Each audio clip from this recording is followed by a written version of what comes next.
مساكم الله بالخير وحياكم الله بداية حلقة جديدة من برنامجكم أكشن مع وليد. أضحك ليش؟ أضحك على رسالة شفتها الحين في الهاشتاج. تونا نقول بسم الله في الحلقة، يقول المشاهد: النصر لا صار متصدر تبكي عيون الأكشنية.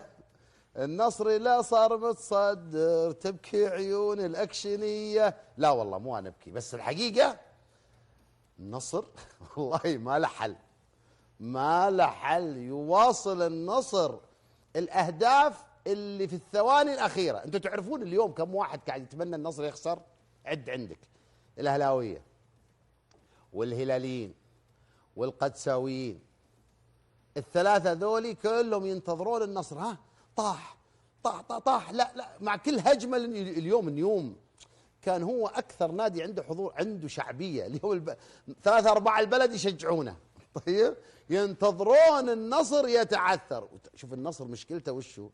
يعطيك أمل ويرفع الأمل ويخليك تتفائل، ويجي في آخر دقيقة يعطيك إياها طاع إلا ما تسمع إلا والله. يا في ناس طليت كذا عليهم وهم يشوفون المباراة، كانت وجوههم تقلبت، تقلبت وجوههم. هذا النصر والله يا أخي. أما هذا سيمكان أطلق طلقة دخلت إلى القلوب، عورت قلوب. هاني داود مبروك ما جاك. الله يبارك فيك. الحمد لله، فوز جميل، مباراة صعبة، لكن الحمد لله الأهم ال3 نقاط. ومثل هذه المباريات تعطيك روح للبطولة. بس اليوم كان الناس تنتظر كثير، يعني كان الناس كثير شجعوا نيوم اليوم. أكيد أكيد أكيد أمام النصر فيه الكثار راح يشجعون نيوم، وعشاق لنيوم أصبحوا، لكن فركشهم سيمكان. طيب السؤال اللي يطرح نفسه سؤال يعني غير بريء: متى بيخسر النصر يعني؟ إذا افتك منك أبو بدر. لا تصير شرير يا أخي. أنا رجل متوقع للنصر بطولة الدوري. اجحدوها عاد، ترى أنا متوقع للنصر بطولة الدوري من أول جولة. والله شوف، أنا أشوف النصر اليوم من أكثر المباريات اللي كان فيها روح وقتالية، حتى شفناها على اللعيبة. وفي ميزة ثانية كانت في النصر: الثبات الانفعالي عند اللعيبة بشكل كامل إلى آخر دقيقة.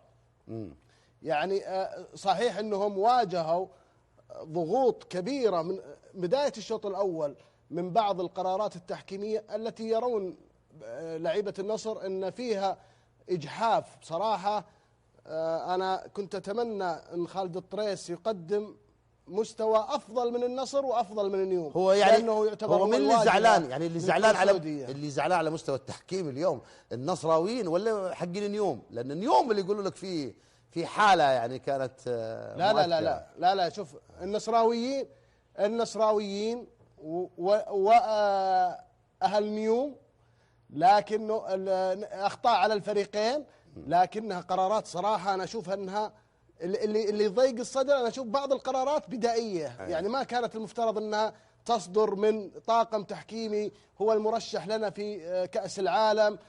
قرارات عكسية، قرارات لم تتخذ بشكل كامل. يعني لا، ممكن أخطاء لم يتخذ فيها قرارات إدارية. أنا أعتقد أنه اليوم يعني مهي أفضل مباريات الكابتن خالد الطريس. العصيمي جلال العصيمي يقول: ألف مبروك للعالمي، وليد ايش في عيونك حمراء، خلها صفرة، ترى العالمي فايز. يعني شنو مشجعين نادي الوحدة تصير حمراء؟ شلون حمراء دي؟ طيب ألف مبروك يا أخوي. أحمد يقول: إحقاقا للحق، من أهدى نتيجة مباراة النصر اليوم وحولها فوز للنصر هو حكم المباراة وحكم الفار، ولن أشرح ماذا حدث، فعندك خبراء سيتكلمون. أبو فهد يتكلمون عن أن المفروض كابتن محمد فودة يقولون كان المفروض الحكم تغاضى عن طرد بروزوفيتش.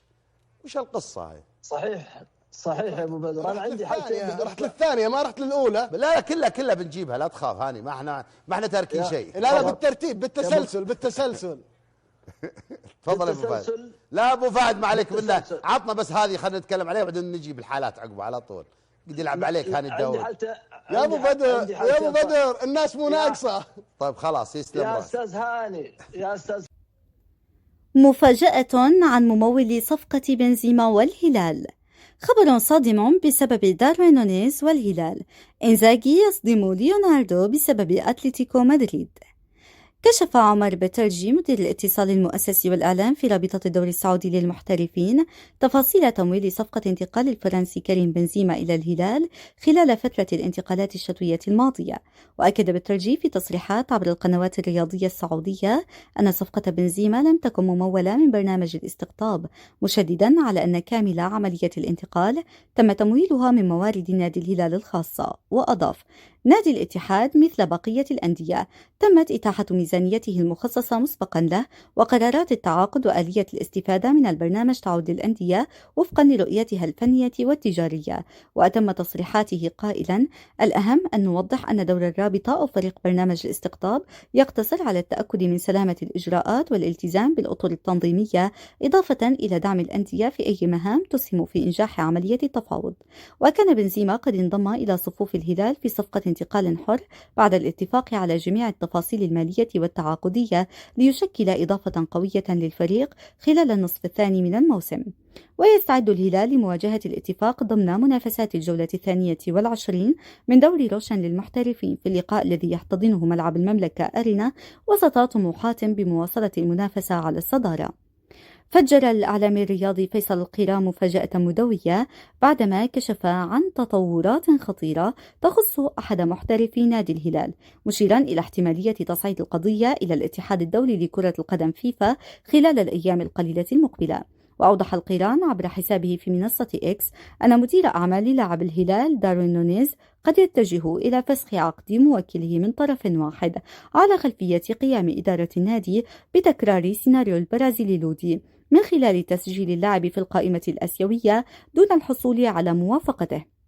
وبحسب التفاصيل المتداولة فإن اللاعب يعتزم التقدم بشكوى رسمية إلى فيفا مطالبا بالحصول على كامل قيمة عقده، والتي تقدر بنحو 70 مليون يورو، ما يزيد على 300 مليون ريال تقريبا، باعتبار أن الإجراء تم دون اتفاق مسبق معه.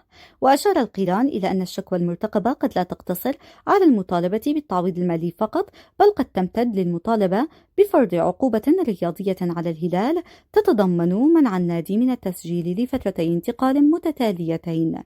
وفي سياق متصل ذكر الإعلامي أن فيفا بصدد إعلان عقوبات مشددة على نادي الهلال من بينها إيقاف فترتي تسجيل، وذلك على خلفية شكوى سابقة تقدم بها لاعبه السابق لودي في قضية لا تزال أصداؤها مستمرة.